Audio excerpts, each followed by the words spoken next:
எங்கே செல்கிறாய் மனிதா?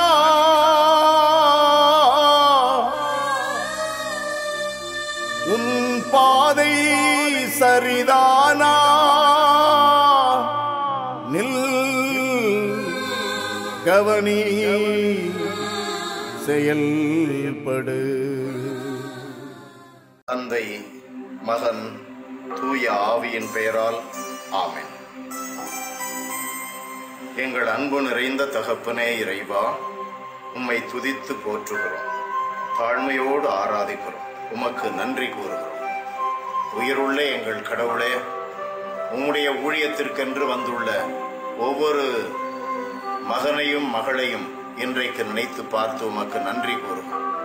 தங்களுக்கென்று இருந்த இந்த உலக வாழ்வை விடுத்து எனக்கு கடவுளும் கடவுளுடைய காரியங்களுமே அனைத்திலும் மேன்மையானது, அந்த கடவுளை அறிவிப்பேன், அந்த கடவுளை வாழ்ந்து காட்டுவேன், அந்த கடவுளிடம் மற்றவர்களை கொண்டு வருவேன் என்று சொல்லி, ஆண்டவரே, எல்லாருக்கும் எல்லாமுமாக இருக்கிற உம்முடைய ஊழியர்கள், குருக்கள், கன்னியர்கள், துறவியர்கள் இவர்கள் அனைவரையும் ஆசீர்வதியும். தகப்பனே, அவர்களுக்கு பல்வேறு இன்னல்கள் மத்தியிலே வாழ வேண்டிய நிர்பந்தத்திலே இருக்கிறார்கள். பல போராட்டங்கள் மத்தியிலே வாழ்ந்து உமக்கு சாட்சி சொல்ல வேண்டிய சூழலிலே இருக்கிறார்கள். ஆண்டவரே, அவர்களிலேயே எழுகின்ற பல்வேறு துன்பங்களை தாங்கிக் கொண்டு உம்முடைய சிலுவையை சுமந்தவர்களாய் உமக்கு சான்று பகர வேண்டிய சூழலிலே இருக்கிறார்கள். எல்லாரையும் ஆசீர்வதியும், அவர்களை பலப்படுத்தும், அவர்களை பயன்படுத்தி உம்முடைய நாமத்தை நீர் மகிமைப்படுத்துவீராக.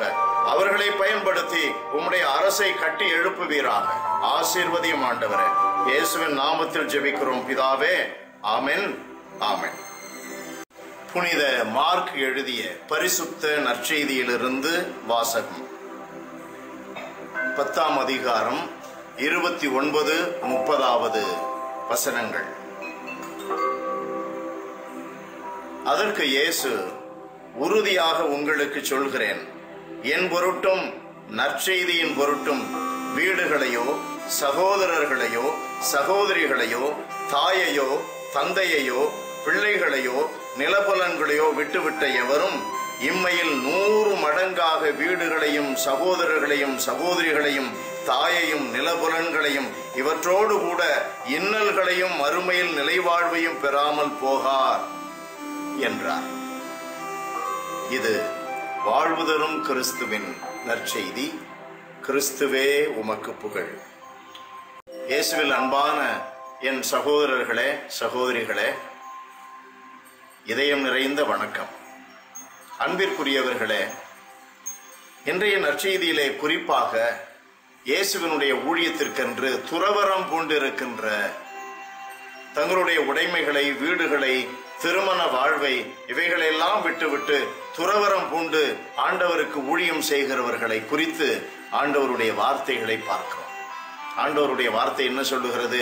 எவைகளையெல்லாம் விட்டுவிட்டீர்களோ, சகோதரர்கள், சகோதரிகள், பெற்றோர், நிலபுலன்கள், எவைகளையெல்லாம் விட்டுவிட்டீர்களோ அவைகளை 100 மடங்காக பெறுவீர்கள்.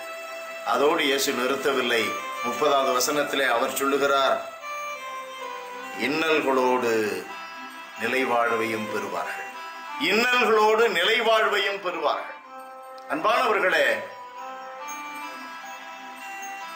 நற்செய்தி அறிவிப்பது, நற்செய்திக்கு சான்று பகர்வது, துன்பங்கள் கலவாத நற்செய்தி அறிவிப்பும் சான்று பகர்தலும் இல்லை. There is no evangelization without sufferings.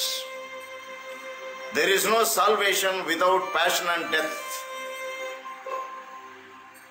அன்பானவர்களே, நம்மை நாம் கடவுளுக்கு பலியாக ஒப்பு கொடுத்தால் ஒழிய கடவுளுக்கு பலி செலுத்த முடியாது. கடவுளுக்கு பலி செலுத்த முடியாது. நம்மிடம் இருப்பதை காணிக்கை கொடுத்தால்தான் அதை மனமு வந்து ஏற்றுக்கொள்ளுகிறார். நம்மிடம் இருப்பதை நம்மை கடவுளுக்கு கொடுக்காமல் எப்படி பலி செலுத்த முடியும்? வெறுமனே பழங்களையும் ரொட்டிகளையும் காணிக்கை காசு பணத்தையும் நாம் கோவிலிலே கொண்டு போய் வைத்து விட்டால் பலியாகி விடுமா? நம்மை ஒப்பு கொடுக்க வேண்டும். எல்லாம் தருகின்றேன் ஆண்டவரே, என்னை தருகின்றேன் ஆண்டவரே, பொன்னும் பொருளும் என்னிடம் இல்லை, என்னையே உமக்கு தருகின்றேன் ஆண்டவரே. அதனுடைய பொருள் என்ன? We surrender at the feet of Jesus. We offer everything of ourselves to the God, to the Lord whom we adore. நம்மை நாம் கொடுக்க வேண்டும். அது துன்பகரமானது. வெறுமனே பாடி கொடுப்பது அல்ல. நம்முடைய வாழ்க்கையில் பாடுகள் பட்டு கொடுப்பதனுடைய அடையாளம் தான் அந்த பாட்டு, அந்த ஜெபம். சான்று பகர்வதற்கு நம்மை மறுத்தாக வேண்டும். நம்முடைய அன்றாட சிலுவையை சுமந்தாக வேண்டும். அடிச்சுவட்டை பாடுகள் பட்டு 2வது அதிகாரத்திலே பேதுரு எழுதிய முதல் திருமுகத்திலே 21வது வசனத்திலே நாம் வாசிக்கிறோம், பாடுகள் பலப்பட்டு நாம் இயேசுவை பின்பற்றும்படி நமக்காக அடிச்சுவட்டை விட்டு சென்றார். அந்த அடிச்சுவட்டில தான் நாம் கால் வைத்து நடந்து போக வேண்டும். இன்னல்களோடு நிலை வாழ்வை கடவுள் கொடுப்பார். God bless you. Praise the Lord.